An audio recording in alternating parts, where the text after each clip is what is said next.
में लिखा है आगुंतुज रोग, नख दसन पतन अभिचार अभिचार अभिशाप अभिसंग और अभिघात, ये आगंतुज रोगों के कारण है। यानी जैसे किसी से है ना, किसी जंगली जानवर ने नाखून मार दिया, पतन यानी ऊंचाई से गिर गए आप, अभिचार अभिशाप किसी ने श्राप दे दिया, किसी के साथ लड़ाई हो गई है ना, चोट लग गई, इन कारणों से जो विषम ज्वर के विचार जो में आते हैं, अभिचार अभिसंग अभिघात। इसके अलावा निज जो भी होते हैं रोगों में, कोई भी रोग होता है उसमें निज कारण जो है वात पित्त कफ भी होते हैं, वात पित्त कफ का विषम होना निज कारण में आता है। ऐसे कारण जो दोनों ही प्रकार में जो है देखे जाते हैं निज और आगंतुज में, वो तीन है, आसात में अपराध और परिणाम।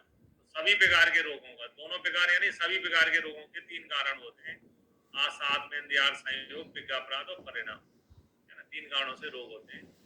आसात में संयोग का मतलब अपनी इंद्रियों के से असात्म अर्थ को ग्रहण करना, यानी कि जैसे आंखों से कम दिखाई देता है तो ज्यादा दिखाई देना, है ना, मतलब कम कम दिखाई देना, ज्यादा दिखाई देना, इस टाइप से। और विज्ञापराध यानी जानबूझ के किया हुआ अपराध, और परिणाम यानी जो समय के कारण होते हैं, है ना, बुढ़ापे एज के कारण कुछ रोग होते हैं, उनको अपन परिणाम में काउंट करते हैं। फिर इसी चैप्टर में क्योंकि दोष ही कारण होते हैं रोगों का, तो दोषों के बारे में भी बताना जरूरी था, तो दोषों के स्थान बताए गए इस चैप्टर में जो है ना। बात का स्थान चरक के अनुसार पक्वास है, सुसुप्त के अनुसार सोनी गुदा है, भागवत के अनुसार पक्वा धान होता है। भागवत नकल करते हैं, कॉपी पेस्ट करते हैं, कॉपी पेस्ट में अकल लगाई पक्वास है, यहाँ क्या बोलते हैं पक्वा धान। सुसुप्त एनाटॉमी के हैं तो उन्होंने कहा जो है गैस कहाँ से निकलती, गुदा से, है ना, सोनी गुदा बताया सुसुप्त। चरक का श्लोक है बस्ती पुरी साधानम कटी शक्तिनी पाद स्थानी पक्वासश्च बाद स्थाननानी तत्रापि पक्वासय विशेषण बाद स्थानम, है ना। बस्ती पुरी साधानम, अब इनमें देखो बात एक ऐसी चीज है जहाँ गति होती, बात एक ऐसी चीज है जो गति गंधनों हमारे शरीर में गति का करता है। अगर आप यहाँ पढ़ोगे बस्ती पुरी साधानम, अब बस्ती में किसकी गति होती है, बात एक ऐसी चीज है जो गति गंधनों हमारे शरीर में गति का करता है। अगर आप यहाँ पढ़ोगे बस्ती पुरी साधानम, अब बस्ती में किसकी गति होती है, बोलो सर बस्ती में किसकी गति होती है, मूत्र की, यूरिन ट्रेवल करता है। पुरी साधानम में किसकी गति होती है, पुरीस की, पुरीस बन जाएगा पुरी साधान, पुरीस की गति होती है। कटी शक्ति पाद आस्थानी, इनसे क्या क्या हो, शरीर की गति होती है। पक्वाशय में किसकी गति होती है, बात दोष उत्पन्न हो जाता है, बात दोष की गति होती है पक्वाशय में, है ना, इन सभी में बात दोष की गति यही होती है पक्वाशय में, इसलिए बात स्थानानी तत्रापि पक्वाशय विशेषण बात स्थान, इसलिए इन सब में ये सारी बात के स्थान है, लेकिन पक्वाशय इसका विशेष स्थान है बात का।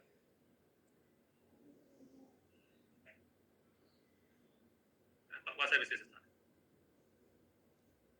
फिर आओ वित्त में चरक ने लिखा है वित्त का स्थान क्या है, आमाशय, है ना, वित्त का स्थान आमाशय बताया चरक ने, जबकि सुसुप्त में आमाशय पक्वाशय के मध्य बताया।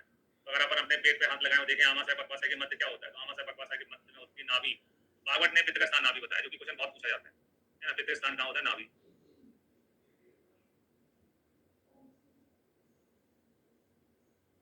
चरक ने आमाशय, सुसुप्त ने पक्वाशय मध्य, भागवत ने नाभि।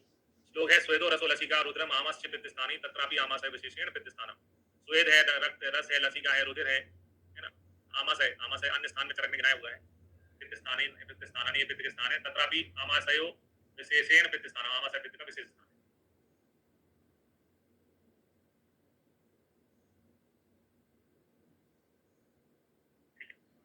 अगर अपन इसको थोड़ा सा सोचना चाहेंगे तो स्वेद में आपका भ्राजक पित्त इंक्लूड हो जाता है, स्वेद में, है ना, रस में, लसिका में, रुधिर में रंजक पित्त आ जाता है, उसके बाद में आमाशय में पाचक पित्त बचा, ऐसे करके जोड़ लो तो याद हो जाएंगे, स्वेदो रसो लसिका रुद्रम आमाशय पित्त स्थान, तत्रापि आमाशय विशेषण पित्त स्थान, आमाशय पित्त का विशेष स्थान है।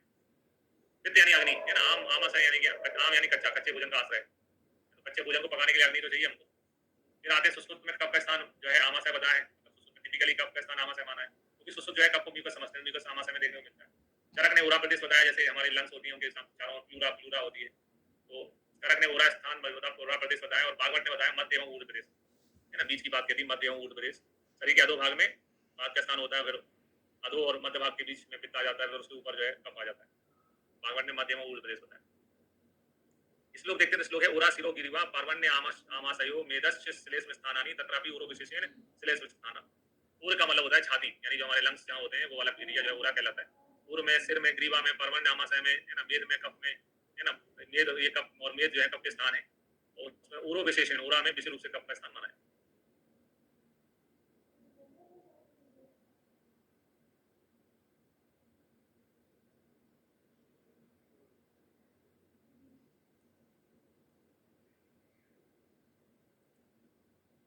इसके बाद में आते हैं अब अपन नानात्मज विकारों में आते हैं। तो नानात्मज का मतलब ना धन आत्मज, यानी जिसमें केवल एक ही दोष जिसमें होता है, दूसरा दोष का इन्वॉल्वमेंट नहीं होता, यानी दूसरी भाषा में बोलो जिसके भेद नहीं होते, है ना, किसी के भेद है, मतलब उसमें एक में किसी में बात प्रोमिनेंट हो जाता है, किसी में पित्त प्रोमिनेंट हो जाता है, किसी में कफ प्रोमिनेंट हो जाता है, लेकिन नानात्मज का मतलब ना धन आत्मज, यानी जिसमें दूसरा दोष कारण नहीं होता है, यानी बातज होगा तो उसमें केवल बात का ही इन्वॉल्वमेंट मानते हैं, मुख्य रूप से बात दोष ही होता है उसमें। बातज के 80 विकार है, जिसमें नख भेद, विपादिका, गुद भ्रंश, हिंद मोह, हित द्रव, है ना, ग्रीव स्तंभ, मुख शोष, कर्णशूल, अर्धित बाधिर, भ्रम, विषाद, आस्वप्नस्य, तम तिमिर आदि जो है बातज नानात्मक विकारों में आते हैं।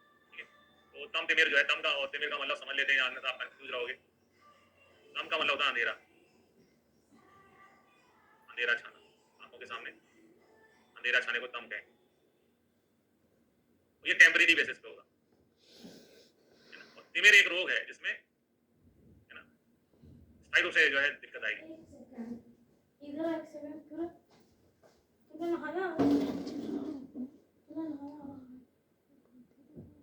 तो ये तम तिमिर जो है, एक में टेम्परेरी रूप से थोड़ी देर के लिए अंधेरा छाता है वो तम है, और जिसमें स्थायी रूप से छाता है वो बीमारी है तिमिर। तो सभी को पढ़ते हैं और देखते हैं इनमें से कौन कौन सा जो है बातज नानात्मक विकारों में आता है, जिसमें क्वेश्चन बन सकता है ना, क्वेश्चन बनाया जा सकता है। तो पहला नख भेद, भेद का मतलब जिसमें दरार जैसी आ जाए, टूटने लग जाए, वो बिना बात के नहीं होता है, नख भेद में बात होता है। विपादी का इंपॉर्टेंट है, विपादी का कई जगह जो है कुछ नहीं विपादी का पढ़ते हैं।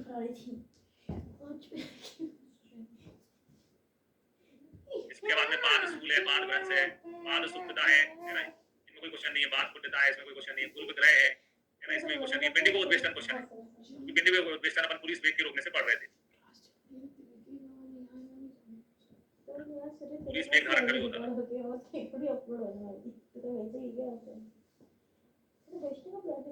ना, वहाँ पर भी बात ही को भी होती थी वेग धारण करने से। पिंडी को उद्वेष्टन इंपॉर्टेंट है, क्योंकि पुलिस वेग धारण करने का।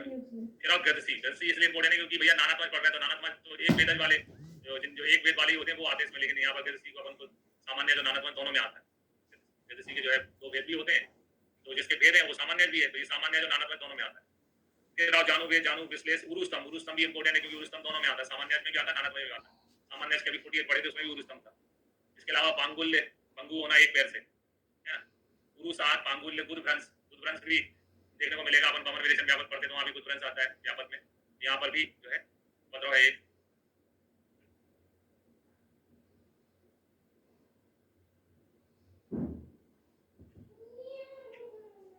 इसके बाद में गुदारती में कोई क्वेश्चन नहीं बनता, विसण आक्षेप में कोई क्वेश्चन नहीं बनता, सेब स्तंभ में नहीं बनता, फंक्शन आना है, सोनी भेद में कोई क्वेश्चन नहीं है, बिड़ भेद में कोई क्वेश्चन नहीं है। बिड़ भेद अतिसार को बोलते हैं, लेकिन बिड़ भेद दस्त जो है अपान वायु का काम है, अतिसार का पर्याय मानते हैं बिड़ भेद। बिड़ भेद जो है बातज नानात्मक विकारों में काउंट होता है। उदावर्त इंपॉर्टेंट है क्योंकि उदावर्त सामान्य जो नानात्मक दोनों में आता है। उदावर्त के 6 भेद होते हैं, जिसके भेद होते हैं वो सामान्य रोगों में भी आता है ना, तो इसके 6 भेद है उदावर्त के। फिर अब खच, है ना, ये भी बातज है, कुब्ज होना, बामनत यानी हाइट छोटी हो जाना, त्रिक भ्रष्ट ग्रह जो हमने पढ़ा था कटी में, कटी में जो है बिजली होती है तो भ्रष्ट ग्रह लक्षण देखने को मिलता है। इसके अलावा पास अपमर्द है, उदरा वेस्ट है, इनमें कोई क्वेश्चन नहीं है। हित मोह, हित द्रव, रस के लक्षणों में पढ़ते हैं अपन। रस का मतलब भी धातु बात की वृद्धि, तो ये इंपॉर्टेंट है एक बार से। हित मोह, हित द्रव जो है बातज नानात्मक विकारों में आते हैं। इसके अलावा वृक्षावरोध, वृक्षात घस, वृक्षावरोध में कोई क्वेश्चन नहीं है, वृक्षोध में नहीं है, बाहुसोध में नहीं है। मन्य स्तंभ, मन्य स्तंभ इंपॉर्टेंट है, बाल व्याधि पढ़ते हैं यहाँ पर भी आता है, मन्य स्तंभ इंपॉर्टेंट है।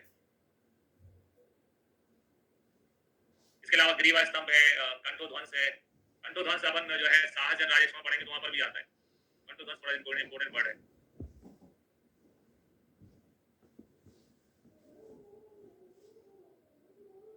इसके अलावा अनुभेद, अनु यानी जबड़े के भेद को कहते हैं, इसमें कोई क्वेश्चन नहीं है। उष्ण भेद में है ना, जहाँ भेद लिखा हो वैसे ही बातज में आना है। इसके अलावा दंत भेद में कोई क्वेश्चन नहीं है, दंत सैतल में नहीं है। मुकत्तु है ना, उसमें भी कोई क्वेश्चन नहीं है। बाघ संघ में नहीं है। कसाय सदा इंपॉर्टेंट है, कसाय सदा इंपॉर्टेंट है। बातज नानात्मक विकार में मुख का वर्ण जो है कसाय होता है। मुख शोष, आरस कहता रस, या फिर रस का ज्ञान नहीं होता है, या तो कसाय रस होता है या रस का ज्ञान नहीं होता। घ्राण नाश, कर्ण शूल बातज नानात्मक विकार है। आ शब्द श्रवण को सुनाई न देना, उच्च श्रुति यानी ऊंचा सुनना, बाधिर यानी बहरापन, वर्त में स्तंभ, वर्त में संकोच, तिमिर, तिमिर का क्वेश्चन बनता है, तिमिर बाधा नाना विकार में आती है तिमिर। इसके अलावा अक्षी सूल, अक्षी भय उदास, अपस्मार का जो अपन पढ़ेंगे अपस्मार के पूर्व में इस अपस्मार के पूर्व में या आंखें घुमाना, इस टाइप का क्वेश्चन वहां पूछा जाता है।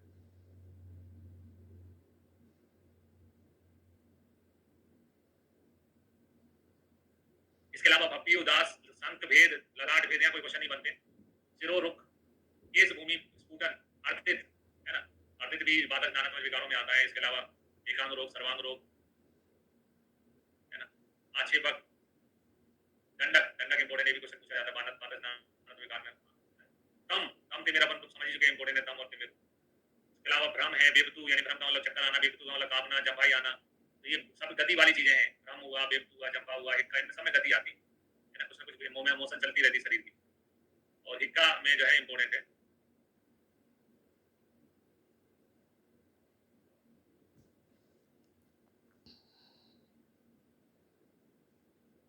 ना, हिक्का ये 6 भेद होते हैं,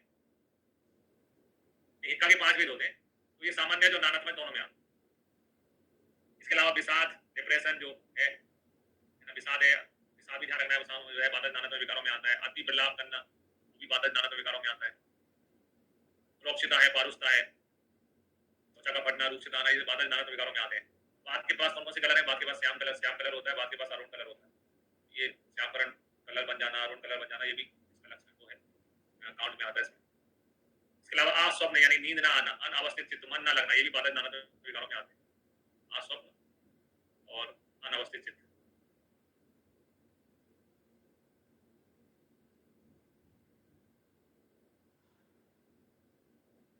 सारांश अगर अपन निकालना चाहें तो ऐसे कौन से रोग हैं जो दोनों में आते हैं, वातज में, नानात्मक में भी आते हैं और उसमें भी आते हैं। जो उरुस्तम का 1 भेद है, ज्योतिषी के 2 भेद हैं, हिक्का के 5 भेद हैं, उदावर्त के 6 भेद हैं।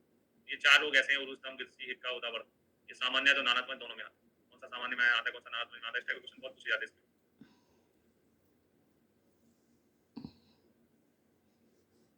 ठीक है,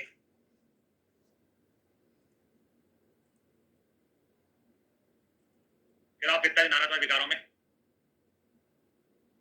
पित्त के नानात्मक विकारों की संख्या जो है वो 40 बताई गई है। ओस, लोस, दाह, दबतू, धूमक है ना, ये पित्त नानात्मक विकारों में आते हैं। ओस का मतलब क्या होता है? ओस का मतलब होता है संपूर्ण शरीर में श्वेत, पसीना आना प्लस दाह है ना। ओस की बूंदें, ओस उसको बोलते हैं सर्दियों में गिरती है, ओस की बूंदें, ओस की बूंदें यानी लिक्विड होंगी, तो उसकी बूंदें यहाँ पर किस रूप में आ गई? श्वेत रूप में आ गई।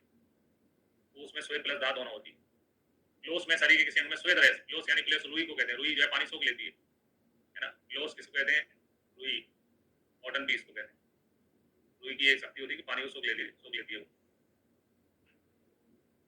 क्लोज का मतलब है श्वेत प्लस दा, और ओस का मतलब है श्वेत प्लस दा, और क्लोज का मतलब है विदाउट श्वेत है ना, विदाउट श्वेत के साथ जलन जो है क्लोज में आती है।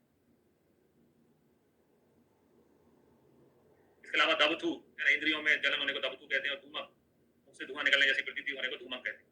ये स्पेशल टर्मिनोलॉजी है, ओस, क्लोज, दबथू, धूमक, एग्जाम में पूछे जाते हैं कभी-कभी इनके क्वेश्चन।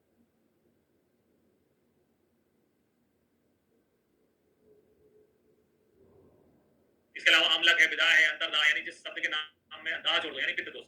दा जो है पित्त के साइन है, मतलब दा लिखा होना यानी पित्त का है, ये पित्त विदा हुआ, अंतरदा हुआ, अंशदा हुआ है ना, श्लेष महसूस मादिक हो गए। तमा प्रवेश यानी आंखों के सामने अंधेरा छाने लगना, ऐसा। मांस क्लेद, नीलिका, आतरक्ति, आस्य विस्फोट हुआ, कोट, रक्तकोट है, जीवादान है, ये सभी पित्त नानात्मक विकारों में आते हैं। पित्त नानात्मक विकारों में ऐसे कौन से 2 नाम है जो सामान्य और नानात्मक दोनों में आते हैं? तो उसमें है रक्त पित्त और कामला। रक्त पित्त के 3 भेद होते हैं, कामला के 2 हैं। ये भी किसका सामान्य जो नानात्मक का उदाहरण है।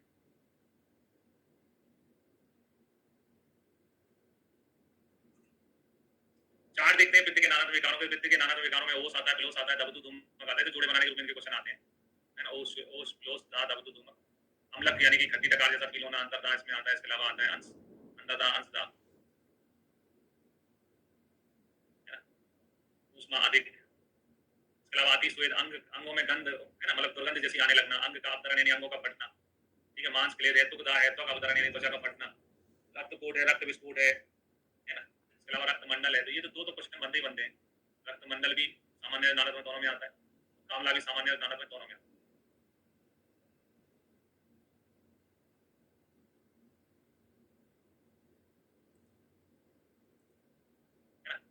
इसके अलावा तिक्तसता, तो जैसे अपने वहां पढ़ा था वादन में आता था कसायसता, यहाँ पर है इम्पोर्टेंट है तिक्तसता, है ना। वहां पर दो चीजें पढ़ी थी, जीवा का कसाय होना, बात का नाना तो विकार है, यहाँ जीवा का तिक्त होना तो भी जो है पित्त नाना विकार है। इसके अलावा लोहित गंडासता जो है, इसमें कोई क्वेश्चन नहीं है। पूती मुक्ता, कृष्णा का अधिक होना, आतृप्ति, आतृप्ति भी जो है कपज नाना विकारों में काउंट होता है। इसके अलावा आज से विपाक, है ना, बिना पित्त के हमारे शरीर में पाक नहीं होता, बिना पित्त के हमारे शरीर में पाक नहीं होता, तो जिसमें पाक पाक लगा है वो सब इसमें आ जाएंगे, है ना। आज से विपाक, दल पाक, अच्छे पाक, बुध पाक, ये सब। इसके अलावा जो है जीवादान, फ्रेश ब्लड का आ जाना गुदमाग से जीवादान कहलाता है, वो भी किसी के कारण हो सकता है। इसके अलावा तमा प्रवेश, आंखों के सामने अंधेरा छा जाना, रोशनी कम हो जाना, और जो है नेत्र का मल जो है, मल वगैरह जो है हरित हरित नेत्र और मूत्र जो है और यानी मल जो है वो सब हरित हरित वर्ण के हो जाना। ठीक है, तो दो ऐसे रोगों के नाम पड़े जो पित्त नानात्मक और सामान्य दोनों में आते थे, एक तो रक्त पित्त, दूसरा आंवला देखा।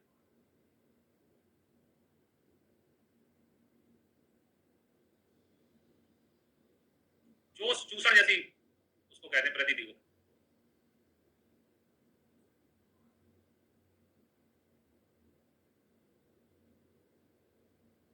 ओस को समझना है, ओस को समझना है ओस से, ओस में पानी की बूंदें रहती है, मतलब इसमें श्वेत प्लस दाह होती है, किसमें, ओस में।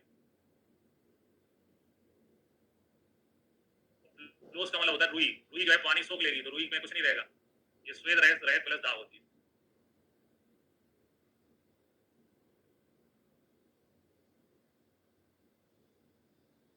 एक शब्द होता है चोस, चूसने जैसी प्रति,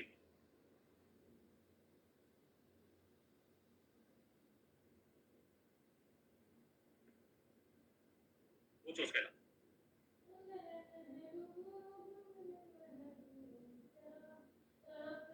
ठीक है,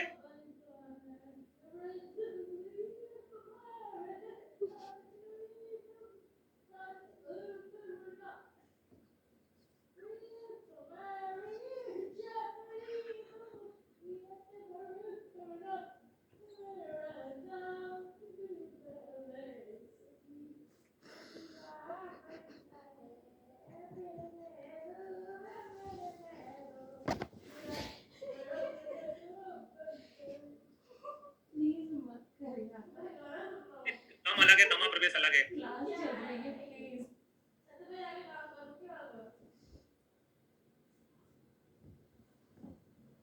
ये अलग चीज है। वहां से पित्त, है ना, वहां से प्रवेश, तमा प्रवेश पित्त है।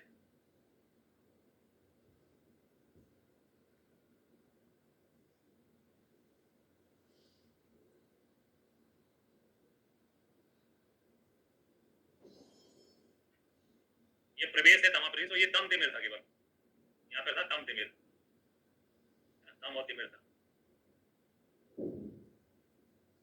शब्दों में अंतर है भैया, संस्कृत में इसलिए पूछा जाता है ना, तिमिर है तम है, तो यहाँ पे तमा प्रवेश है।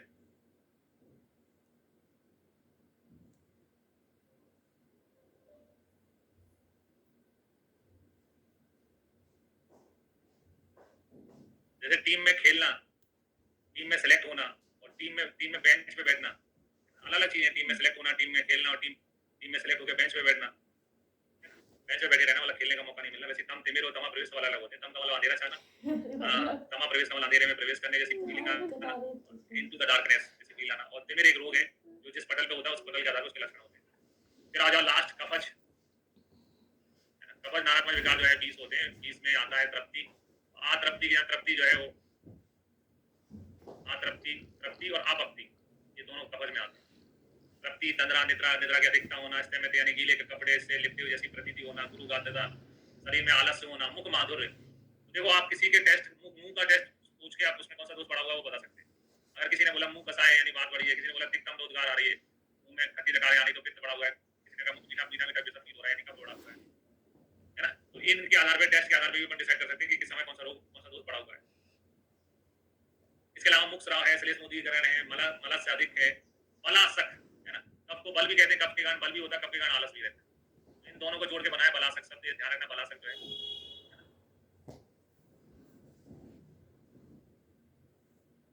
फिर आओ हृदय कंडोप्लेप, धमनी प्रतिचय, आर्थरोस्क्लेरोसिस कहते हैं, जो हार्ट में कोरोनरी आर्टरी होती है उसमें प्लेग जमा होने लगता है ना। धमनी प्रतिचय जो है वो कपज नारद विकार में आता है, गलगंड नारद विकारों में आता है। अति स्थूलता, शीताग्नि, उदर्द जो है वो कपज नारद विकारों में आता है। क्वेश्चन पूछा भी है उदर्द वाला कई बार। और श्वेत भास्ता, कौन सा कलर होता है कप के पास? श्वेत कलर होता है।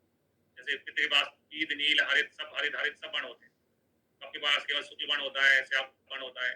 कप में शुक्ल और बाद में श्याम वर्ण होता है। इसके अलावा रक्तज विकार भी होते हैं, जो कि सारंगधर ने बताया। सारंगधर ने 10 रक्तज विकार बताया: रक्त मंडलता, रक्त नेत्रता, रक्त मूत्रता, रक्त स्टीवन, रक्त पीड़िका दर्शन, औषणियम, पूती, गंध, पीड़ा, गोत और पाक, ऐसे करके 10 रक्तज नामक विकार भी होते हैं, जो कि है ना सारंगधर ने बताया। फिर आप बात के गुणधर्म में कहा है, आत्म रूपम में लिखा है रोक्षम, सत्यम, लाघवम, वैसत्यम, गति, अमूर्ततम। बात एक ऐसी चीज होती है जो अमूर्त है, दिखाई नहीं देती। तो बात के लिए आंसुकारी अव्यक्त जो है वो सुश्रुत ने कहा है। अमूर्त की संख्या जो है चरक की दी हुई है। अमूर्त की संख्या बात के लिए चरक ने दे रखी है। इसके अलावा कर्म में आए संस, भ्रंश, व्यास, भेद। अभी अपन अन्ना के भेद, जानू भेद, बहुत सारे भेद पढ़े थे। भेद के पीछे बात ही दोष कारण होता है। साध में अर्श की योनि भी जो है वायु ही होती है। अर्श में, कंप में, बर्थ में, चाल में, तूद में, सुक्ति में, चेष्टा में, हर पशु बोलने में भी, ससुर बोलने में भी जो है इसमें कौन सा दोष की प्रतीति होती है? बात की। इसके अलावा बात में जो कलर होते हैं वो अरुण बाड़ा रहता है। कसाय रस होता है बात में, बात जब हमारे शरीर में बड़ा रहता है तो मुक्त रस कसाय होता है, या फिर बीरस रहता है, रसीन पील होता है। फिर आप पित्त में लिखा है कि पित्त के गुणों में औष्णम, दक्षिणम, द्रव्य, अति स्नेहो, वर्ज, वर्ज, शुक्ल, अरुण, वर्जो, यानी शुक्ल और अरुण छोड़ के को हर कोई बाण जो है पित्त के पास होता है ना। शुक्ल और अरुण बाण को छोड़ के बाकी सब पित्त के पास होता है।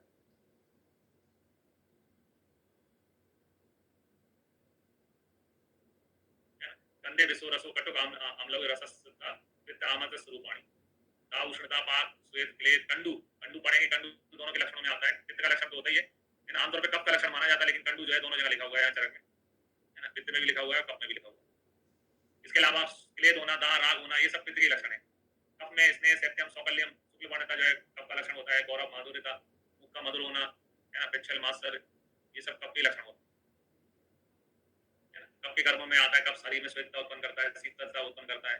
कंडू, स्थिर, गौरव, स्नेह, सुक्ति, क्लेद, उपदेश, बंधन, मार्दवता, ये सब जो है कप के गुण माने जाते हैं। फिर लास्ट में आचार्य चरक कहते हैं चिकित्सा के पूर्व रोगी की परीक्षा कर लेना चाहिए भाई। चिकित्सा के पूर्व रोगी की परीक्षा कर लें। रोगम माधो परीक्षेत तत्व अनंतर भेषजम तत् कर्म विसर्ग पश्चात ज्ञान पूर्वम समाचरित, यानी सबसे पहले रोग की परीक्षा करना चाहिए, उसके बाद में औषध का प्रयोग करना चाहिए। ये किसका श्लोक है? एग्जाम में पूछा जाता है। रोगम माधो परीक्षेत तत्व अनंतर भेषजम, चरक का श्लोक।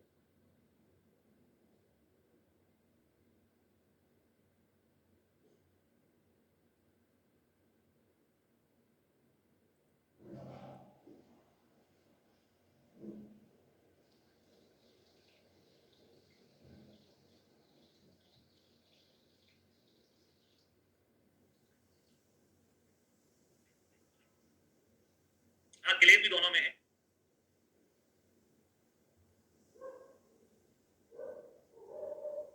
कंडू भी दोनों में है ना। क्लेद भी दोनों में।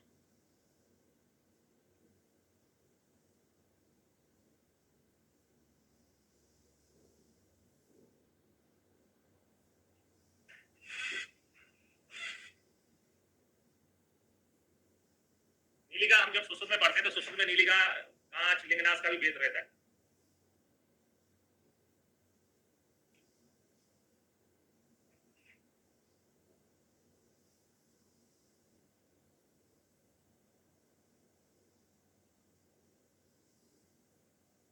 नीलवर्ण का कोई जो है दाग होता है कहीं पे तो उसको नीलिका बोलते हैं चरक में। तो सुश्रुत में नीलिका जो होती है वो लिंगनाश का पर्याय होता है। जो लिंगनाश पढ़ते हैं पर उसका पर्याय होता है सुश्रुत। कक्षा क्षुद्रोगों में आता है।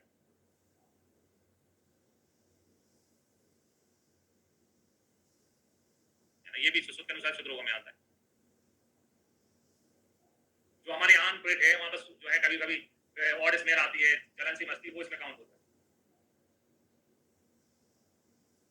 ठीक है, ब्रेक लेते हैं, ब्रेक के बाद में फिर से आगे देखेंगे।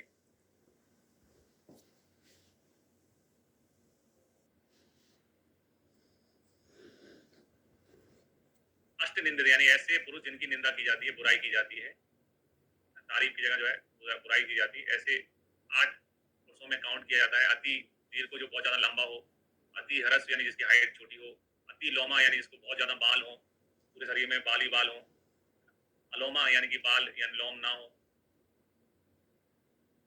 अति कृष्ण यानी जिसका कलर डाउन बहुत ज्यादा डार्क है, काला बहुत ज्यादा है, अति गौर भी बेकार माना जाता है। इसके अलावा 7वां और 8वें नंबर पे आता है अति स्थूल, अति कृष। ये 8 लोग निंदित हैं, लेकिन विशेष रूप से जो है अति स्थूल, अति कृष ज्यादा निंदित होते हैं। इन्हीं के संदर्भ में ये चैप्टर है। अति स्थूल यानी कि ओवेज जिसका वजन ज्यादा हो। काश्यप ने 10 निंदित जो है बताए हैं, जिसमें 2 एक्स्ट्रा माने, एक है अति मृदु, एक अति कठिन। 8 के यहाँ काश्यप में 10 का वर्णन है। एक अति मृदु है यानी कि जिसमें शरीर थोड़ा सा मृदु फील होगा, एडिमा रहता है इसलिए मृदु होता है। और जो हम क्वासियोकर पढ़ते हैं, जो प्रोटीन की कमी से होता है क्वासियोकर, वो उसमें बच्चा जो है अति मृदु जैसा फील होगा। और दूसरा जो एनर्जी के कारण, आपकी विशेष रूप से कार्बोहाइड्रेट के कारण जो है शरीर में हड्डियां शेष रह जाती हैं, पूरा शरीर जो है मरस सूख जाता है। मरस की तुलना हम जो है अति कठिन से कर सकते हैं।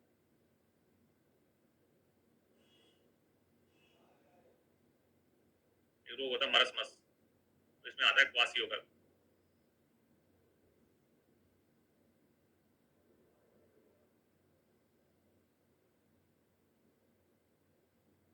इनकी तुलना अपन क्वासियोकर की तुलना अति मृदु से और मरस की तुलना जो है अति कठिन से कर सकते हैं। अति स्थूलता के कारणों में आते हैं, यानी कि व्यक्ति मोटा क्यों, किन कारणों से होता है। तो उसमें लिखा है अति संपूर्ण, बहुत अधिक खाना खाने से, ठीक है। गुरु चीजों का ज्यादा प्रयोग करने से,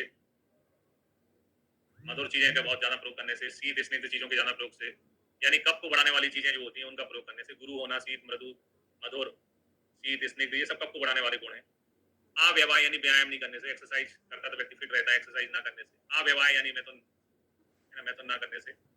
और है ना, दिवा स्वप्न है यानी दिन में सोने से शरीर में अति स्थूलता आती है। नित्य हर्ष यानी जो व्यक्ति चिंतित नहीं होता है, टेंशन नहीं लेता है, खुश रहता है, वो फूलता जाता है, मतलब उसका शरीर वजन बढ़ता जाता है। तो नित्य हर्ष यानी हमेशा खुश रहने से। अचिंतन यानी कि कोई चिंता ना करने से, टेंशन ना लेने से। टेंशन में आदमी साबुन के जैसा घुलता है, जैसे साबुन जो है नया खरीद के लाते हैं, कपड़े धोते हैं तो वो कम होता जाता है, वैसे टेंशन में व्यक्ति जो है खुलता जाता है, कम होता जाता है। और बीज स्वभाव, हेरिडिटी भी होती है ना, माँ बाप का वजन अच्छा खासा ज्यादा रहा है तो बच्चों में भी वो जीन्स रहते हैं, तो उनके कारण भी बीज स्वभाव। फिर आते अति स्थूलता के लक्षण में। अति स्थूलता के लक्षण में लिखा है मेदो मांस अति वृद्धत्वाद, चल स्पिक उदर स्तना अति उपचयो उत्साहो नरो अति स्थूल। यानी कि जब अति स्थूल व्यक्ति के लक्षण बताए हैं तो उसमें लिखा है कि 2 धातुओं की अधिकता होती है उसके शरीर में। अति स्थूल व्यक्ति, जिसको दूसरे आचार्यों ने मेदो रोग नाम से भी वर्णन किया है। अति स्थूल जो अपन चरक में पढ़ रहे हैं, इसी को जब माधव में पढ़ते हैं तो माधव इसी को मेदो रोग बोलते थे।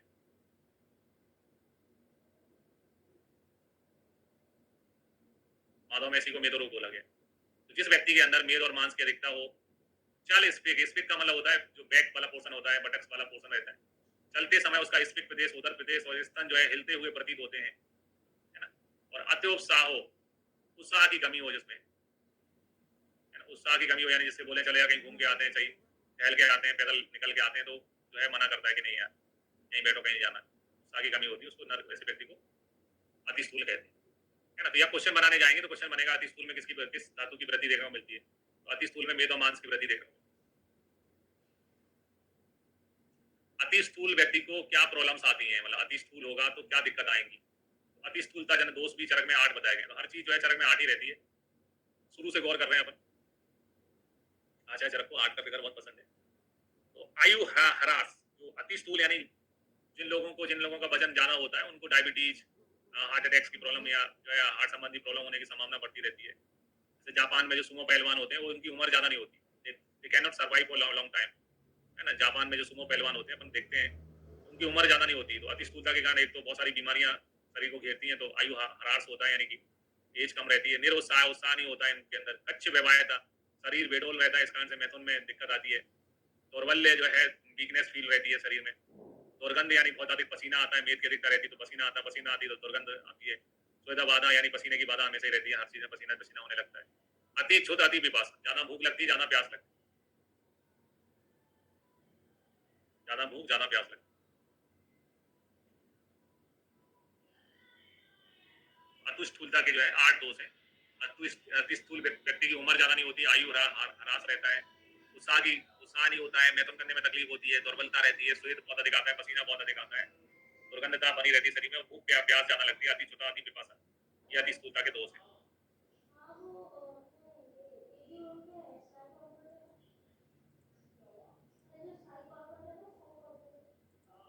फिर आते हैं अतिक्रस्ता के कारण में। अतिक्रस्ता के कारण क्या चीजें देखने को मिलती है?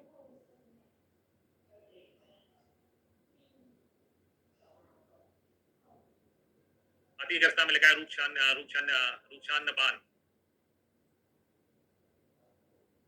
रूक्षान्नपान, यानी कि ऐसे व्यक्ति जो सूखा खाना खाते हैं, है ना, जिनमें जो है कैलोरी वैल्यू कम होती है, मिलेट्स जो है ज्यादा सेवन करते हैं, तो रूखा हुआ खाना खाने से, लंघन यानी कि भूखे रहने से, अनशन करने से, उपवास धारण करने से, लंघन में सब चीजें आती है, जब अपन खाना नहीं खाते हैं, चाहे उसको अपन अनशन कह लें, चाहे उसको अपन उपवास कह लें, वो उन इत्यादि कारणों से, प्रमित आसन यानी नपातुला खाना खाने से, अब आप कैलोरी वैल्यू डाउन कर लेते हो तो आपका जो है धीरे धीरे वजन कम होने लगता है नपातुला खाना खाने से। शरीर मन वाणी क्रिया योग, यानी फिजिकल एक्सरसाइज चल रहा हो, आपका बहुत अधिक फिजिकल वर्क कर रहे हो, मन है ना, मेंटल वर्क बहुत ज्यादा चल रहा हो, या वाणी, तो शरीर मन वाणी क्रिया आदि योग, शरीर की मन की वाणी की क्रियाओं के आदि योग के कारण।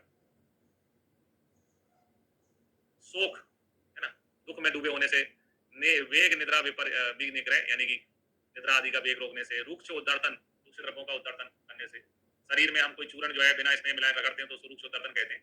आमतौर में इसमें त्रिफला का यूज किया जाता है, त्रिफला चूर्ण का यूज किया जाता है रूक्ष उद्दर्तन करने के लिए। इसके अलावा स्नान अत्याभ्यास यानी बहुत अधिक जो है, स्नान अत्याभ्यास में स्विमिंग आ जाएगा, है ना, स्विमिंग जो करते हैं,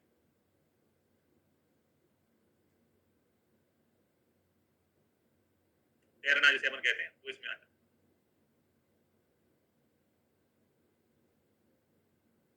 तो तैरने में यानी स्विमिंग करने में भी बहुत अधिक जो है कैलोरी वैल्यू हमारी डाइट जो है लूज होती है।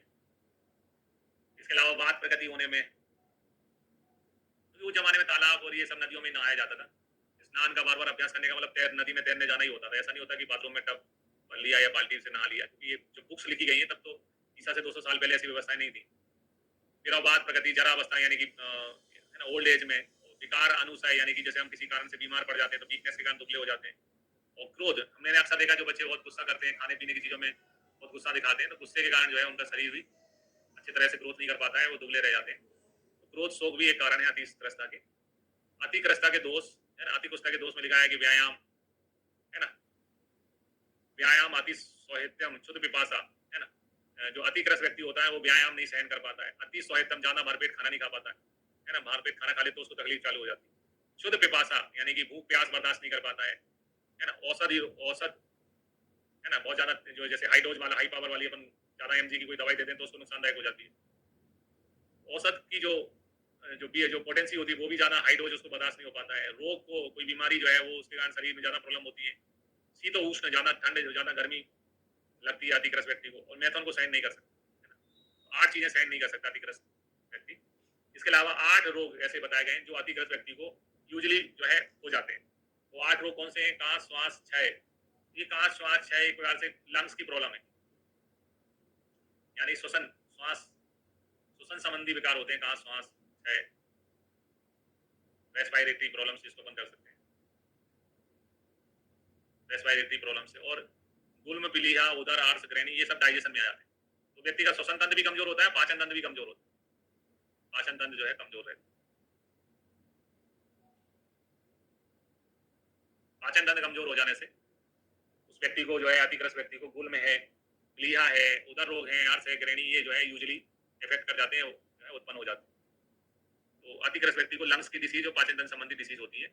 अतिक्रस्तता के लक्षण शुष्क, स्पिक, उदर गिरी, यानी कि जो है जिस व्यक्ति के स्पिक प्रदेश, उदर प्रदेश और ग्रीवा शुष्क हो गए हो, धमनी जाल संतता, शरीर में धमनियों का जाल हो, त्वग अस्थि शेष हो, है ना, शरीर में अस्थि जो है केवल त्वचा के ऊपर अस्थियां शेष हो, है ना, और स्थूल पर्व स्थूल हो, त्वग अस्थि शेष हो, अतिक्रस्ता, स्थूल पर्वा नरोमता, पर्व मोटे हो ऐसे व्यक्ति को, क्योंकि शरीर में मांस कम होता है तो जो जहां पर अपनी अस्थियां जोड़ती हैं, ऐसे जो सभी भाग जो है पर्व जैसे कहते हैं, वो स्थूल दिखाई देते हैं।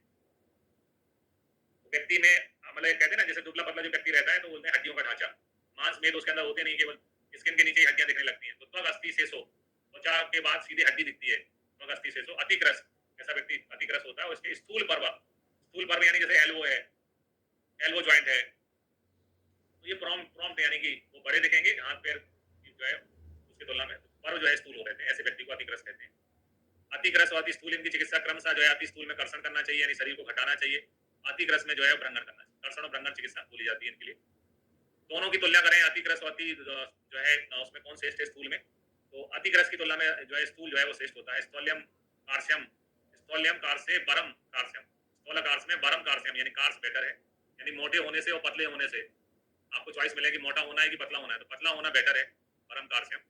समो उपकरणों ही त्वयी, सम उपकरण यानी कि दोनों के साथ में कोई एक ही घटना घटित होती है, दोनों को कुछ के साथ एक ही रोग से ग्रसित होते हैं, तो क्रस की तुलना में स्थूल को ज्यादा प्रॉब्लम होती है। यद्यपि व्याधिरा गच्छे, दोनों को समान व्याधि होती है। स्थूल एवं अति पीड़ित, स्थूल व्यक्ति को ज्यादा पीड़ा होती है, स्थूल एवं अति पीड़ित, स्थूल व्यक्ति को ज्यादा पीड़ा।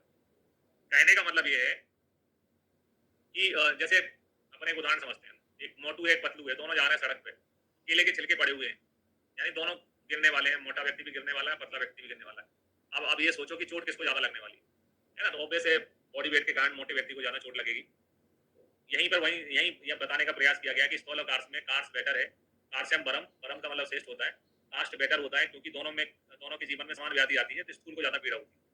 इसी चीज को कम शब्दों में अष्टांग हृदय ने कह के बहुत अच्छा श्लोक बताया, कार्स में बरम स्थौल्या, स्थूल की तुलना में कार्स जो है बरम यानी कि बेटर है, ना ही स्थूल से वैसे स्थूलता की कोई चिकित्सा नहीं होती, कोई दवाई नहीं है, ऐसी मेडिसिन नहीं है गोली खाओ स्थूलता दूर हो गई, ना ही स्थूल से वैसे स्थूलता की कोई वैसे नहीं। ठीक है, फिर सम सन्नाहन पुरुष का वर्णन किया है आचार्य चरक ने। सम सन्नाहन यानी हर कुछ जो है, विराट कोहली मतलब सम सन्नाहन पुरुष कहने की जगह अपन लिख देते हैं विराट कोहली, जिसमें सभी चीजें समान मात्रा में है, फिटनेस के हिसाब से बोल रहे हैं। सम मांस प्रमाण अस्तु, जिसके जो है शरीर में मांस प्रमाण आदि धातुएं सम मात्रा में हो। दृढ़ेन्द्रिय विकार नाम न बलेन हुए थे, यानी कि जो है इंद्रियां दृढ़ हैं और विकारों से आसानी से ग्रसित नहीं हो जाता, यानी जो जल्दी अनफिट नहीं होता है, रोगी नहीं होता है। शुद्ध पिपासात आतप सहा, जो भूख प्यास को सहन कर जाता है, शीत व्यायाम को सहन कर जाता है, ठंड को सहन कर जाता है, व्यायाम को सहन कर जाता है। समपक्ता, जिसकी अग्नि जो है अच्छी है ना, ऐसे व्यक्ति को जिसमें मांस आदि धातुओं का उपचार अच्छे से होता है, ऐसे को सम सन्नान पुरुष कहते हैं। तो सन सम्मान यानी फिट, ना मोटा ना पतला, फिट व्यक्ति को क्या बोलेंगे अपन चरक की भाषा में, सम सन्नान पुरुष। एग्जाम का क्वेश्चन, सम सन्नान पुरुष का वर्णन किसने किया है, तो आचार्य चरक ने किया है। अब आते हैं चिकित्सा में। अति स्थूलता की चिकित्सा है कर्षण, शरीर में कर्षण करना चाहिए, रोगों चीजों को घटाना चाहिए, है ना, कर्षण करना चाहिए, चीजों को घटाना चाहिए।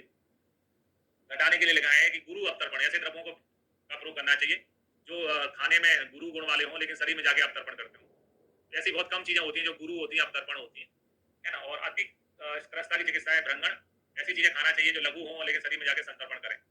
ऐसी चीजें बहुत कम होती है। जैसे मधु है, मधु जो है, मधु कई प्रकार का होता है, तो एक कुछ मधु जो है गुरु गुण वाले होते हैं लेकिन शरीर में जाके अवतर्पण करते हैं। वैसे लघु में ऐण मांस होता है, काले रंग का मांस है, तो चांगल मांस होने से लघु होता है लेकिन शरीर में जाके सड़ रस होने के कारण संतर्पण करता है। ऐसी चीजें बहुत कम है जो गुरु होती हैं और अवतर्पण करती हैं।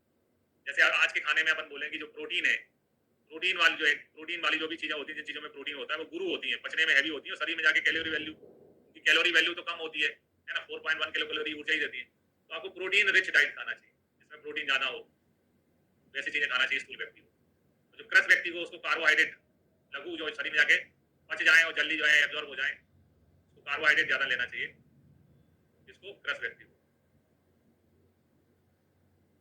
बाकी खाना तो सभी चाहिए लेकिन कार्बोहाइड्रेट ज्यादा मात्रा में होना चाहिए क्रस व्यक्ति की डाइट में। और स्थूल व्यक्ति की डाइट में पनीर है, चिकन बीस्ट है, प्रोटीन ज्यादा होना चाहिए, सोया है, टोफू है, दाल है, ऐसी चीजें ज्यादा होना चाहिए। फिर आओ चिकित्सा सूत्र।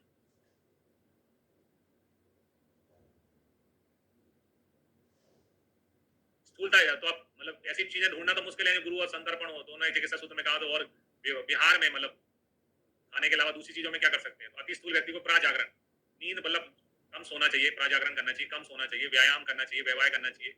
व्यायाम यानी एक्सरसाइज हो गया, व्यवहार यानी मैथुन हो गया, और चिंता टेंशन इत्यादि कारण जो है बताए स्थूलता की चिकित्सा में, प्राजागरण, व्यवहार, व्यायाम और चिंता।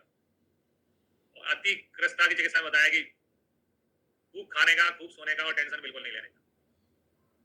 पौष्टिक आहार यानी खूब खाना खाओ, खाओ खूब सो, और चिंता टेंशन मत लेने का, खाओ पियो टेंशन मत लो, अपने आप वजन बढ़ जाएगा। खाओ पियो टेंशन मत लो। इसमें अति निद्रा चिकित्सा में आई है, स्थूलता की चिकित्सा मूलग्रस्ता की चिकित्सा में निद्रा आई है, इसलिए इसी चैप्टर में निद्रा जो आपका अष्टोनिंद्रिय चैप्टर है, इसी चैप्टर में करंट ने निद्रा का भी वर्णन किया है ना। नींद बहुत इंपॉर्टेंट है, नींद प्रॉपर नहीं होती, जैसे छोटे बच्चे खूब सोते हैं है ना, धीरे धीरे वजन गेन करते जाते हैं।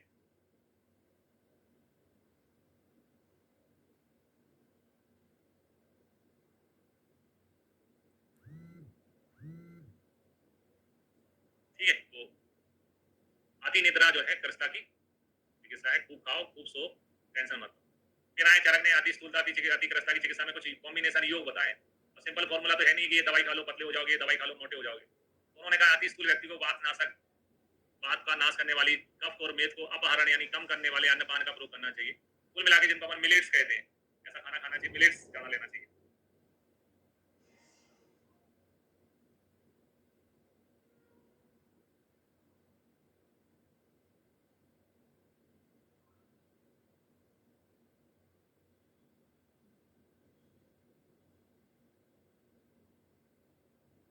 है ना, मिलेट्स जो होते हैं उनका प्रयोग करना चाहिए, बाजरा वगैरह है, ज्वार बाजरा, इनकी रोटी खाना चाहिए।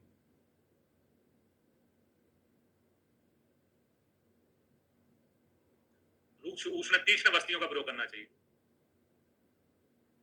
गुड़ची मुस्तक त्रिफला है ना, इनका सेवन करना चाहिए। त्रिफला वैसे शरीर में अवतर्पण करने वाला होता है, गुड़ची जो है स्टार्च है तो थोड़ा गुरु हो गया, गुड़ची मुस्तक और त्रिफला का सेवन करना चाहिए। याद रखने का तरीका, गुरु मेरा त्रिफला, सफलता की गुरु कौन होगी, गुरु मेरी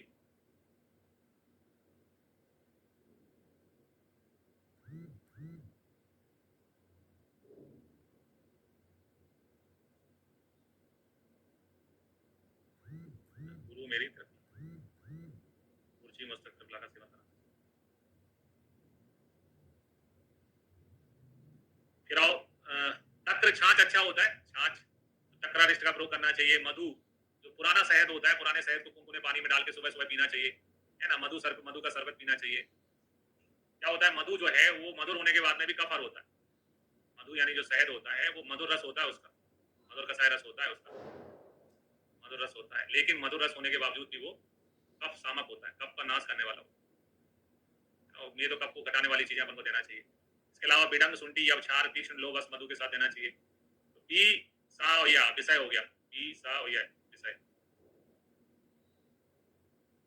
विषय है ना, विषय लो या विषय लो ना, विषय लो।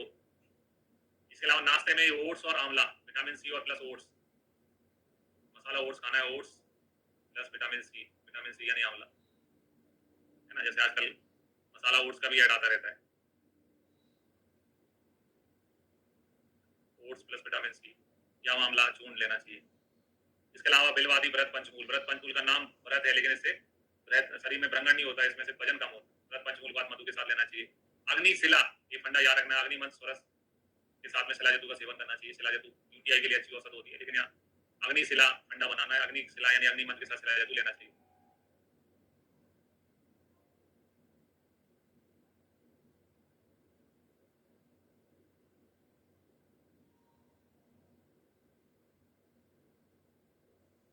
ठीक है, ये कॉम्बिनेशन में चीजें बताई हैं, क्योंकि ऐसी दवाई नहीं है ये चीज खा लो तुम्हारा स्थूलता कम हो जाएगी, मोटापा कम हो जाएगा।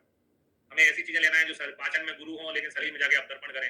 ऐसा बहुत कम होता है, जो गुरु होती है वो संतर्पण करती है, जो लघु होती है वो अवतर्पण करती है। तो अगर हम ढूंढने भी जाएंगे तो शहद एक उदाहरण है जो गुरु और अवतर्पण है, और एण मांस एक उदाहरण है जो लघु और संतर्पण है। ठीक है, उसमें फिर अपन को उन्होंने ऐसा खाना खाओ, ज्वार बाजरा रागी, मिलेट्स में क्या आता है, ज्वार आता है, ज्वार की रोटी खाओ, बाजरा की रोटी खाओ, रागी इनकी रोटी खाओ। ठीक है, गुरु मेरा त्रिफला, गुड़ची मुस्तक त्रिफला का पात का प्रयोग करो। तक्रारिष्ट छाछ पियो, छाछ का सेवन करो, मधु शरबत लो, पीना है तो, है ना। जैसे मोटा होना है तो आप कोल्ड ड्रिंक्स पियो, मोटा होना है तो आप कुछ मत करो, कोल्ड ड्रिंक्स पियो। लेकिन अगर आपको पतला होना है तो तक्रारिष्ट पियो, मधु का शरबत पियो। ठीक है, इसके अलावा लो यानी आयरन, बिडंग शुंठी या क्षार तीक्ष्ण लो मधु के साथ लेना चाहिए। अब आंवला चूर्ण जो है नाश्ते के रूप में, तो यह आंवला चूर्ण का प्रयोग करना चाहिए नाश्ता, है ना। विटामिन सी ओट्स या आंवला अच्छा कॉम्बिनेशन है। इसके अलावा बृहत पंचमूलवाद मधु के साथ लेना चाहिए। अग्निशिला, अग्निशिला यानी शिला जतु और अग्निमंत्र है ना, स्वरस में साधित शिला जतु का प्रयोग करना चाहिए।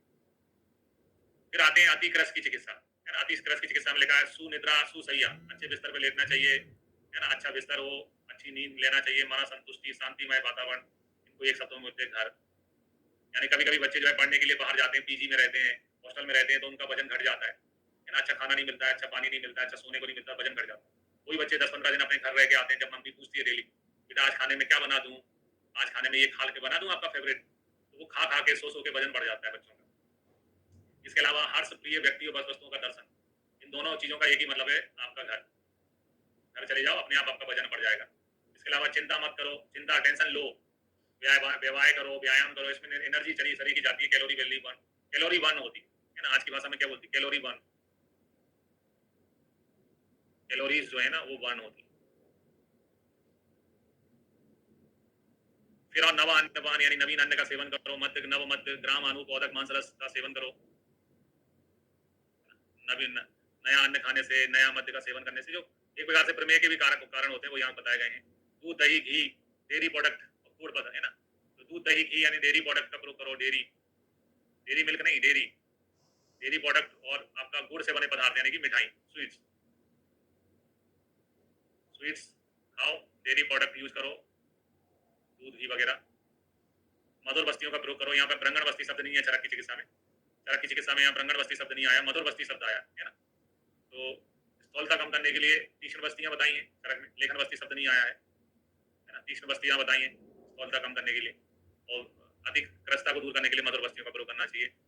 बच्चों में अपन खूब तेल मालिश करते हैं, खूब उपटन लगाते हैं छोटे बच्चे, है ना, उपटन तेल लगाने से नींद भी अच्छी आती है। इसके अलावा स्नान कराना, अच्छे से नहाना धुलाना, सुगंध वस्त्रमाला आभूषण का प्रयोग करना तथा उचित संशोधन, टाइम टाइम पे संशोधन कराएं उचित, और रसायनबाजीकरण द्रव्यों का प्रयोग करना, है ना, यथा उचित संशोधन, टाइम पे पंचकर्म करवाएं और रसायनबाजीकरण द्रव्यों का प्रयोग करना। इन चीजों से व्यक्ति का वजन वापस से ठीक हो जाता है।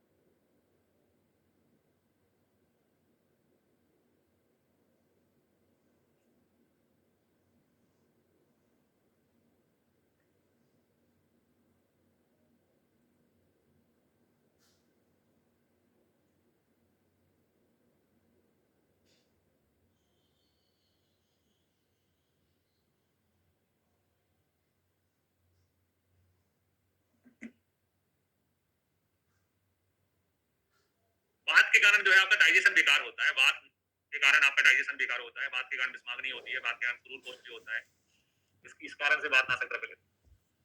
अगर आप ये सोचो कि केवल भूखे पेट रहने से आपका वजन घट जाएगा तो नहीं होता, उसकी तुलना में आप थोड़ा थोड़ा मतलब अपने मील को छोटे छोटे भागों में तोड़ दो, है ना, 3 खाना खाते हो आप, लंच डिनर और ब्रेकफास्ट होती है, 6 बार खाना खाने लग जाओ तो आपका वजन घटने लग जाएगा। डाइजेशन बेटर करके ही वजन कम कर सकते हो, कम खाना खा के नहीं कर सकते, ये बिल्कुल मत खाओ।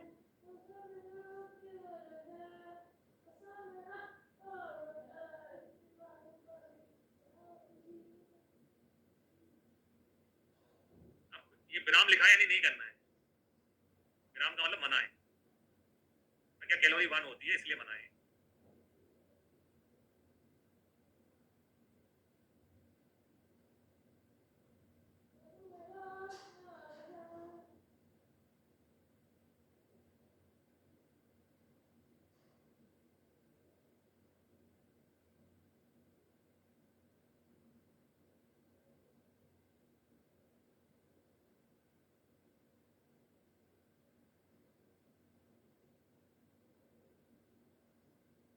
अब आते हैं इसके बाद में निद्रा में।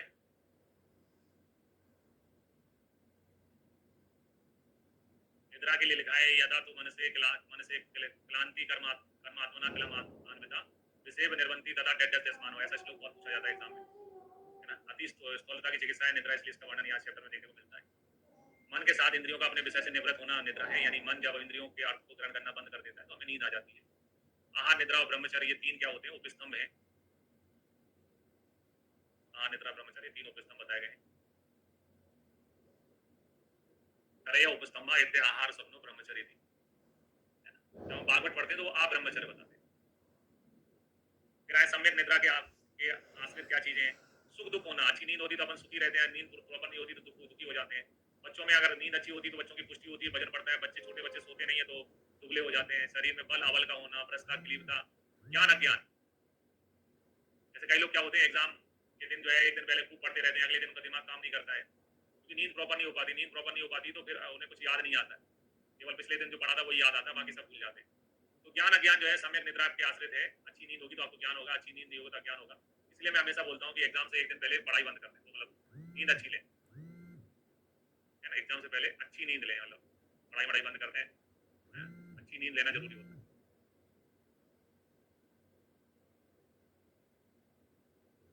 इससे पहले ज्ञान अज्ञान जो है अपन ने कफ के कर्मों में भी पढ़ा था। आपने जो कफ के कर्म बताए थे, कफ के कर्मों में भी था। कफ जब अधिक होता है तो अज्ञान होता है, कफ जब कम होता है तो ज्ञान होता है ना। ये भी पढ़ा था अपन ने चरक सूत्र अध्याय 12 में। इसके अलावा जीवन मृत्यु, है ना, ये भी सम्यक निद्रा आश्रित है। अति अकाल और अनिद्रा का कारण का परिणाम जो होता है, अति निद्रा लेने से, अकाल में निद्रा लेने से अनिद्रा का परिणाम होता है आरोग्य एवं, है ना, आरोग्य यानी सुख प्राप्त होता है सम्यक निद्रा से। और अति अकाल और अनिद्रा होने से आरोग्य और आयु का नाश होता है। दिवा स्वप्न के योग, दिन में किनको सोना चाहिए? ऐसे व्यक्ति जो गीत गाना गाने वाले हैं, अध्ययन करते हैं यानी पढ़ाई में लगे रहते हैं, जिनको पढ़ना है तो रात को पढ़ने की आदत होती है तो दिन में थोड़ा सो लेते हैं। तो जो गीत गाने वाले गीतकार हैं, जो अध्ययन करने वाले स्टूडेंट हैं, जिनने मद्य का सेवन किया है तो नशा उतारने के लिए सो रहे हैं, स्त्री कर्म यानी मैथुन के कारण, अध्व यानी पैदल चलने के कारण जो कर्षित हो गए हैं, यानी कि जिनने फिजिकल एक्सरसाइज किया है, जिनका शरीर जो है काम कर करके थक गया है, ऐसे व्यक्ति दिन में सो सकते हैं। अजीर्ण, अजीर्ण में एक अजीर्ण का नाम होता है रस शेषा अजीर्ण। रस शेषा अजीर्ण एक ऐसा अजीर्ण होता है जिसमें दिन में सोना अलाउ रहता है। रस शेषा अजीर्ण में दिन में सो सकते हैं। इसके अलावा छता छीना, छीन के रोगी हो, छीन के रोगी में वैसे एनर्जी सेव करनी पड़ती है, वो दिन में सो सकते हैं। बालक हैं, वृद्ध हैं, इनको कोई मना नहीं करता कभी भी सोने के लिए। बालक वृद्ध जो है अबल व्यक्ति हैं, उनको दिन में सो सकते हैं। तृष्णा अतिसार सूल, है ना, इसमें शरीर में क्या डिहाइड्रेशन की कंडीशन बन जाती है ना। डिहाइड्रेशन में आप ज्यादा एक्सरसाइज करोगे, चलोगे फिरोगे तो फिर जो है बॉडी में एनर्जी कम हो जाएगी। तो डिहाइड्रेशन वाली जो कंडीशन है, तृष्णा अतिसार है, इसमें दिन में सो सकते हैं, है ना। डिहाइड्रेशन, डिहाइड्रेशन वाली जो कंडीशन होती है उसमें दिन में सो सकते हैं। इक्का श्वास के रोगी में, लंग्स से प्रॉब्लम रोगी हुए तो चलना फिरना नहीं चाहिए। ग्रस्त व्यक्ति जो है ना, दुबला पड़ता है, वर्तित अभिहत यानी ऊंचाई से गिरा है। इसके अलावा यान प्राजागरण यानी कि जैसे ट्रेवल किया, जिसने ट्रेवलिंग करके आया है,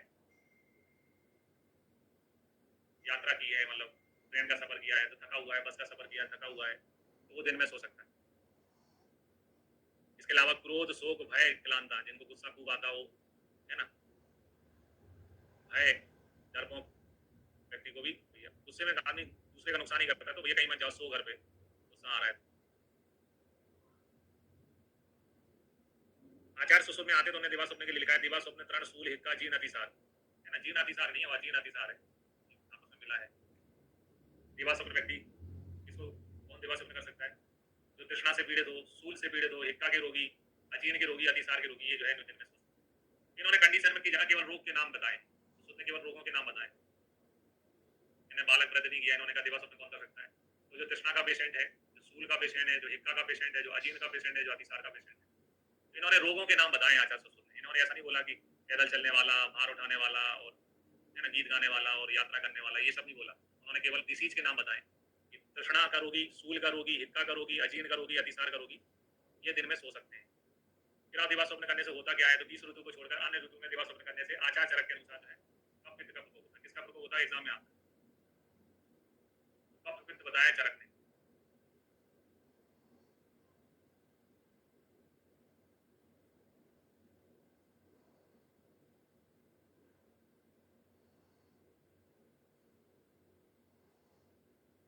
पित्त का प्रकोप बताया आचार चरक। गर्मी में तो सभी लोग दिन में सोते हैं, बाहर खूब धूप रहती तो कोई नहीं कोई बाहर नहीं घूमता है। सुसुद ने बताया कि त्रिदोष का प्रकोप होता है, सर्वदोष का प्रकोप। सुसुद सर्जन है, सर्जन अगर दिन में सोएगा तो सर्जरी कौन करेगा? तो उन्होंने कहा है कि, है ना, विकृति ही दिवा स्वप्न विकृति है, उससे सर्वदोष प्रकोप होता है, त्रिदोष प्रकोप।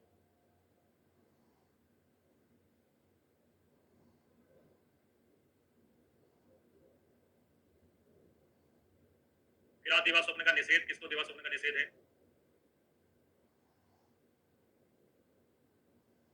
तो जो मेदस्वी व्यक्ति है, जो स्नेह का नित्य सेवन करते हैं, स्नेह का नित्य सेवन करते हैं, मेदस्वी है, जिनके शरीर में मेद पड़ा हुआ है, श्लेष कफ पड़ा हुआ है, कफ के रोगी हैं, दूसरी विष वाला व्यक्ति है ना, इनको जो है दिवा स्वप्न का निषेध है। दूसरी विष में विष जो है एक कला से दूसरी कला में जल्दी जाता है अगर आप सोते हो तो।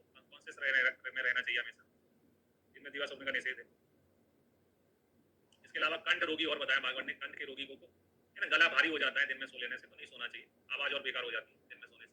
दिवा स्वप्न जाने से कौन से बेकार होते हैं, तो उसमें सीधा नाम लिया हलीमक, ना रक्त ना पांडु ना कामला ना कुंभ कामला, सीला हलीमक होता है। दिवा स्वप्न जो है किसी चीज का हल नहीं है, हलीमक रोग होता है। इसके अलावा कई लोगों को दिन में सो जाने से सिर दर्द करने लगता है, सिरासूल होता है, स्तेमय तथा गुरुगातता आ जाती है, भारीपन लगता है शरीर में, अंग मर्द यानी बॉडी एक होता है, हाथ पैर टूटते हैं ना, बॉडी एक होता है। अग्नि है ना, भूख नहीं लगती दिन में सोने के बाद में, हृदय पे लेप सा फील होता है, शरीर में स्किन डिसीज बढ़ जाती है, कांस कोट कंडू पीढ़ी का जो उत्पत्ति हो जाती है। बुद्धि स्मृति बुद्धि प्रमोद जैसा है ना, जैसे कोई नींद में हो, दिन में सो रहा हो, दिन में उसको जल्दी जा स्टेशन जाओ, स्टेशन चले जाओ, जीजा जी आ रहे हैं, हमको पिक करने जाना है, क्या फोन आ रहा है, कितने बजे की ट्रेन है, दिमाग ही नहीं काम करेगा उसका। स्मृति बुद्धि प्रमोद है ना, दिमाग थोड़ा सा स्मृति बुद्धि का प्रमोद रहता है, थोड़ा सा पीक यानी बोले इनएक्टिव फेज में चला जाता है। हरित की जो पढ़ते हैं, हरित की के गुण बताते हैं चरक है ना, रसायन चैप्टर में हरित की, तो हरित की के गुणों में बताते हैं स्मृति बुद्धि स्मृति बुद्धि प्रमोद जयेत शीघ्रम, यानी कि ये वाली प्रॉब्लम हरित की हरण चूसने से ठीक हो जाएगी। हरित की का सेवन कर लो, नींद से उठो तो हरित की का हरण चूसो है ना। चरक चिकित्सा रसायन पांच जो है चैप्टर 1 में पता है, पहला ही पांच हो जाओ। इसके अलावा सूप पीने से कई लोगों को जुकाम हो जाता है, अर्धावेदक यानी माइग्रेन की शिकायत आ जाती है। पीनस और माइग्रेन भी अर्धावेदक भी बताए हैं, ये भी दिवा स्वप्न जन्य विकारों में बताए हैं। पीनस यानी जुकाम होना, अर्धावेदक एक प्रकार का सिरोग रोग है जिसकी तुलना माइग्रेन से की जाती है। तो दिन में सोना कोई अच्छी चीज नहीं होती है ना, बस पावर नैप एक नया टर्मिनोलॉजी लोगों ने यूज कर लिया, पावर नैप है ना, 10-20 मिनट सो लिया, पावर नैप बोलते हैं उसको। यार रात्रि जागरण हितकारी, किनको रात में जागना चाहिए, तो कब ये तो विशारदा नाम रात्रि जागरण देता हूँ। जो कब के रोगी है, मेद जिनके शरीर में अधिक है, विष है, उनको रात में जागना चाहिए है ना, रात में जागने से रुक्षता आती है, रुक्षता से कम होता है, मेद कम होती है। फिर रात्रो जागरण रुक्षम, रात में जागने से शरीर में रुक्षता आती है। स्निग्धम प्रासुप्नम दिवा, दिन में सोने से शरीर में स्निग्धता आती है। आरुक्षम अनाभिसंधम, आरुक्षम अनाभिसंधि यानी ना तो रुक्षता आती है ना ही शरीर में अभिसंधि, अनाभिसंधि यानी कि ना तो कोई श्रोतावरोध होता है। तो आसीन पे चलायतम, आसीन पे चलायतम का मतलब होता है अपने आसन पे बैठे बैठे, कई लोग जो है कुर्सी पे बैठे बैठे सो जाते हैं, ना तो रुक्षता आती है ना ही स्निग्धता आती है ना ही श्रोतावरोध होता है, अपने आसन पे बैठे बैठे सोने से तनख्वाह आती है अकाउंट में। कई बार जाते हैं ना आपको, कई दफ्तरों में कई लोग सोए मिलते हैं, अपनी कुर्सी पे सो रहे हैं, तो अपने स्थान पे बैठे बैठे होने से, जैसे ट्रेन के सफर में भी होता है, कई लोग सीट पे बैठे बैठे सो जाते हैं, तो ना तो रुक्षता आती है ना अभिसंधि आती है। जैसे स्टेशन आता है तुरंत उतर जाता बंदा, ऐसा नहीं कि कुर्सी पे सोया जो है चिल्लाने लग जाएगा, अरे भैया गोपाल तो उतरे नहीं, वो जग जाता है। ट्रेन में अक्सर अपन, ये ट्रेन की कंडीशन हो गई, ट्रेन में कैसे सोता है, मतलब स्लीपर में नहीं, जनरल बोगी में है ना, जनरल बोगी में तो बैठे बैठे सोना पड़ता है, उसमें ऐसी हालत रहती व्यक्ति की, ना तो रुक्षता आती बैठे बैठे सोने से, ना ही अनावश्यकता स्वतः अवरोध होता है। फिर आचार्य चरक कहते हैं स्थूल कार्सम विशेषता स्वप्न आहार, यानी हमारे शरीर का मोटा होना या पतला होना क्या पे डिपेंड करता है, स्वप्न आहार समुद्दे स्थूल कार्सम विशेषता। किसी व्यक्ति का मोटा होना पतला होता है खाने और सोने पे डिपेंड करता है, कैसा खाना खाया है और किस प्रकार से निद्रा ले रहा है। तो स्वप्न आहार समुद्दे बताया चरक में, दो चीजों पे डिपेंड करता है। सुश्रुत ने कहा यार तुम काय चिकित्सा के हो, तुम्हें पेशेंट देख के सोने का टाइम मिल जाता है, तो जब देखो तुम सोना सोना सोना। काय चिकित्सा में अच्छा है, लोगों ने जिन्हें पीजी करी काय चिकित्सा में अपनी ओपीडी देखी, अपनी क्लास ली, घर जाके सो गए है ना। हमसे पूछो, हमने सर्जरी ली है, ओपीडी देखो, उसके बाद में ऑपरेशन, सुबह ऑपरेशन, रात में ऑपरेशन। इसलिए सुश्रुत संहिता में कहीं स्वप्न का वर्णन नहीं है, उन्होंने लिखा है रस निमित्त में विस्थूल कार्सम। व्यक्ति का मोटा होना और पतला होना जो है वो रस यानी कि जो कैसा खाना खाता है उस पर डिपेंड करता है। ये खाने के अलावा सोने पे भी बताते हैं चरक। सुश्रुत सर्जन है, सर्जन सोचो, अब सर्जन बोलेगा सोना सोना तो फिर ऑपरेशन कौन करेगा। सर्जन होने से सुश्रुत ने विरोध किया, सुश्रुत ने कहा रस निमित्त में विस्थूल कार्सम, शरीर का मोटा होना या पतला होना रस पे डिपेंड करता है, स्वप्न आहार पे डिपेंड नहीं करता है। स्वप्न आहार पे बताया आचार्य चरक ने, खाना और सोना। आज चिकित्सा में पीजी कर ली तो खाना खाओ सो, और अगर शल्य में पीजी करी तो जूस पियो और ओटी में घुसो ऑपरेशन के लिए। रस लो, पढ़ाई का रस लो, मेहनत का रस लो और ओटी में जाओ ऑपरेशन करो। फिर आते निद्रानाश की चिकित्सा। निद्रानाश की चिकित्सा में लिखा अभ्यंग साधन और स्नान है ना। निद्रानाश कैसे दूर होता है, अच्छी बढ़िया मालिश करा लो। मालिश करने से कई लोगों को तो मालिश की टेबल पे नींद आ जाती है। आपने अभ्यंग के केस देखे होंगे हॉस्पिटल में, पंचकर्म में मालिश की टेबल पे नींद आ जाती है। अभ्यंग है वो साधन है, स्नान करने से मनो अनुकूल शब्द छोटे बच्चों में होते हैं मनो अनुकूल शब्द, लोरी, लोरी सुना दो उसको, लोरी सुनाने से बच्चे सो जाते हैं। यहाँ का है ना, ब्रिज का मेरा गोपाला है। इसके अलावा संवहन, संवहन का मतलब पैर दबाना, पैर दबाने से भी कई लोग सो जाते हैं।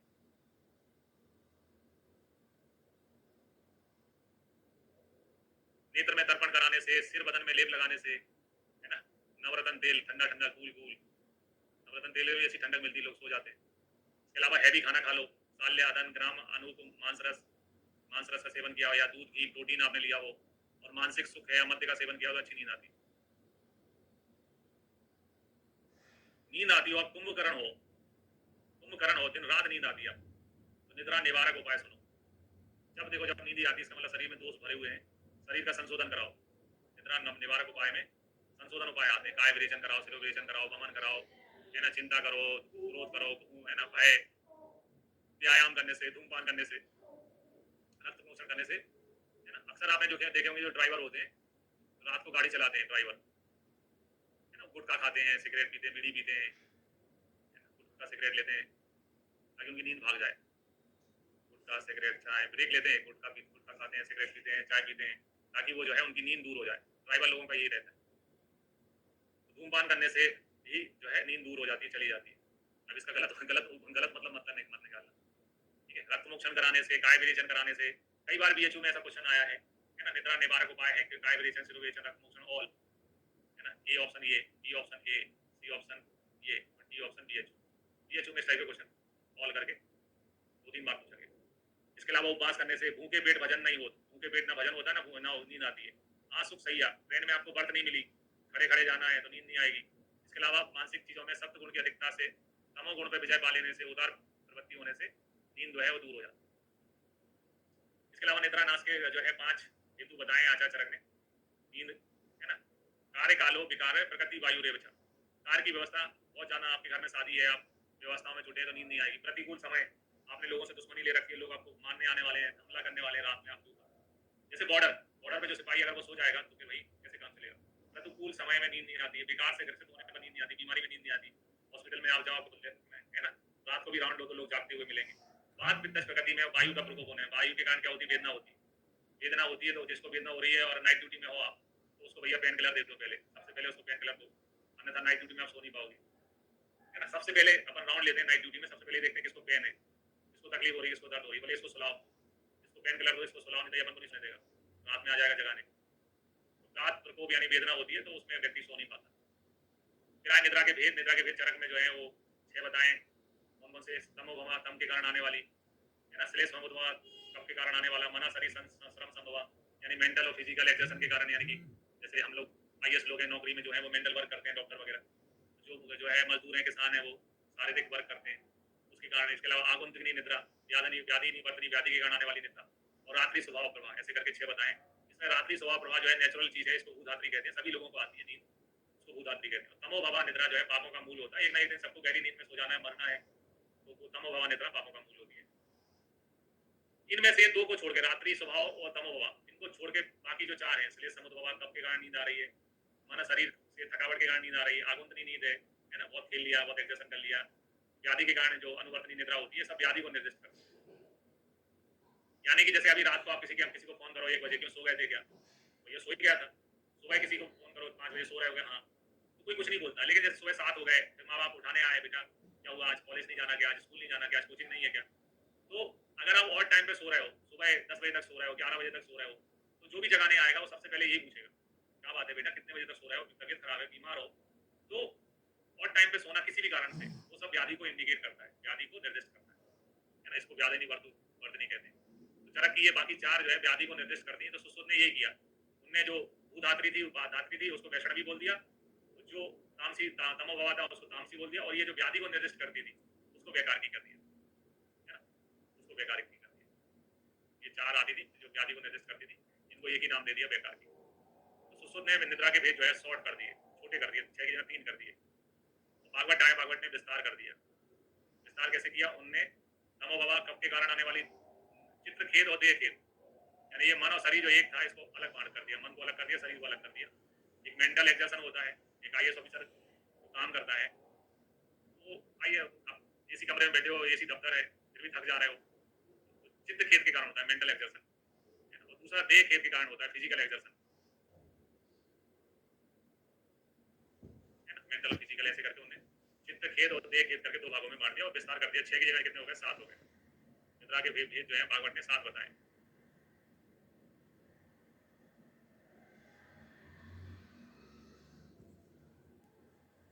ठीक है, तो आज के लिए इतना ही, कल से आगे देखेंगे।